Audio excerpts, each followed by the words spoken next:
I just sent off a letter to the producer, Spitting Image Central TV, and so I got a sort of a private meeting with him, and he said, do your Margaret Thatcher, and or Enoch Powell and Roy Hattersley as well, I had to do it. And I said, no, I don't want to just do it. I said, ask me a question and I will answer as that character.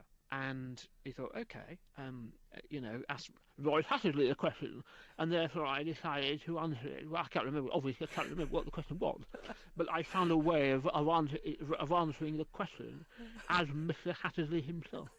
And I thought, well, I want to show that it's not just a matter of doing the impression. I can make up words that make the character quite credible. And the same with Enoch Powell. For those who remember, he had a most remarkable way of speaking that was always incredibly grammatically correct. You see, and I think you took it a step beyond, in that you took it, you made it funny, you brought in satire, you created another persona that we all instantly got. Well, there was two things with impressions. You either do, which I did on the clubs, you do someone like John Inman, and you take that voice that was on Are You Being Served, talking about Mrs. Slocum, and you found a way of doing the voice, and there's a slight, catch in the voice, and a slight whistle sometimes, because he had rather funny teeth, and basically that's not a bad impression. Or you do what you had to do with Thatcher and be a slight caricaturist. So you take what is traditionally a very, very accurate way, hopefully accurate way, and then what you do on Spitting Image, just slightly alter it and change it round and add an element of caricature that takes it from the accuracy to a believable credibility. She never sounded like this. But in your head she did, because that's what the puppet looked like. Who's your favourite overall, ever?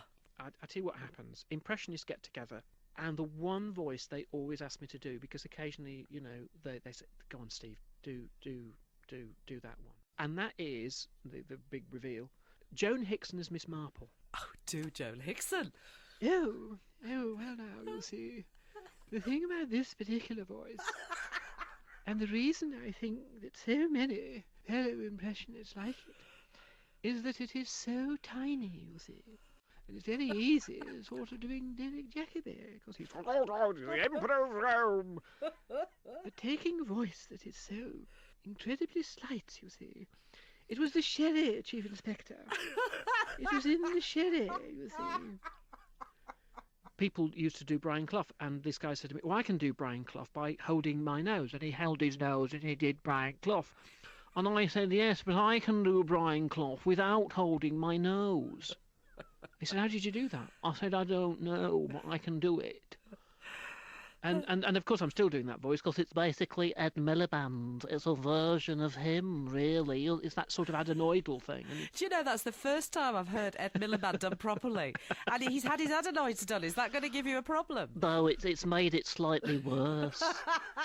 And the other thing with Ed Miliband is he emphasises every wrong word.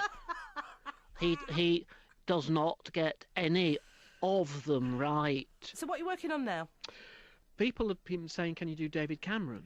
And he's very difficult to do. I'll have a go. I haven't done this very often, but we've got to get the British people back to work. Find a way of doing that.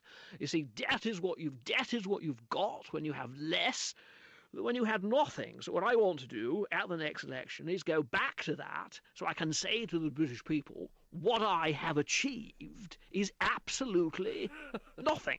It's not bad, is it? It's very good. It's been a joy to talk to you. You have made me laugh.